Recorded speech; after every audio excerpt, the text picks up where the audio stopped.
భగవద్గీత 88వ రోజు 42వ శ్లోకం.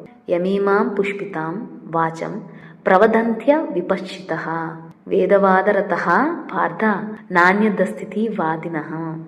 యాం ఇమాం పుష్పితాం వాచాం ప్రవదంతి అవిపశ్చితః వేదవాదరతః పార్థ నా అన్యత్ అస్తి ఇతి వాదినః. పార్థ, అర్జున, వేదావాదరతః వేదావాదముల యందు రమించువారును, అన్యత్ మరి ఒకటి, అస్తి ఉండుట, నా లేదు, ఇతి అని, వాదినః వాదించువారును, అవిపశ్చితః అవివేకులు, పుష్పితాం వికసిత లతవలె రమణీయమగు, ఇమాం ఇట్టి, యాం వాచం ఏ మాటలను, ప్రవదంతి చెబుతున్నారో. అర్జున, వేదావాదములందు రమించువారు కామ్యకర్మలే అధికమని వాదించువారు స్వర్గమే ఉన్నతమైనదిగా భావించి ఇలా అంటారు.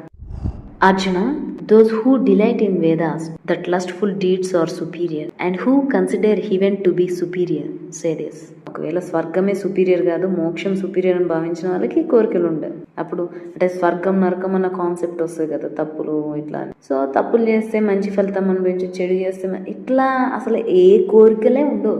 ధర్మం ఒకటే, కర్తవ్యమే విధిగా నిర్వహిస్తారు తప్పితే దీనివల్ల చేస్తే మళ్ళీ పాపాలు అంటుతాయని, దీనివల్ల చేస్తే ఇది పుణ్యం వస్తుందని, ఈ స్వర్గ నరకం గురించి ఆలోచించు. నాకు ఇది ప్రజెంట్ లైఫ్ లో ఎలా అన్వయించుకోవాలన్నప్పుడు ఎలా అర్థమవుతుందని, ఇది కరెక్ట్, ఇది wrong, this is true, this is false అని మాట్లాడుతుంటారు. సత్యం అసత్యం ఇంపార్టెంట్ కాదు, ధర్మం అధర్మమే ఇంపార్టెంట్. ఒకవేళ సత్యంకి అవసరం అయితే అసత్యం చెప్పినా అది ధర్మమే. అసత్యం చెప్పాల్సిన చోట సత్యమే చెప్పాల్సి వస్తే సత్యమే చెప్పాలి, అదే ధర్మం. సింపుల్ గా చెప్పాలంటే టెర్రరిస్ట్ ఉన్నారు, ఆ టెర్రరిస్ట్ ని కూడా కొంతమంది ఉరేస్తే టెర్రరిస్టు, అది హ్యూమన్ రైట్స్ ఇవన్నీ అంతా అంటారు.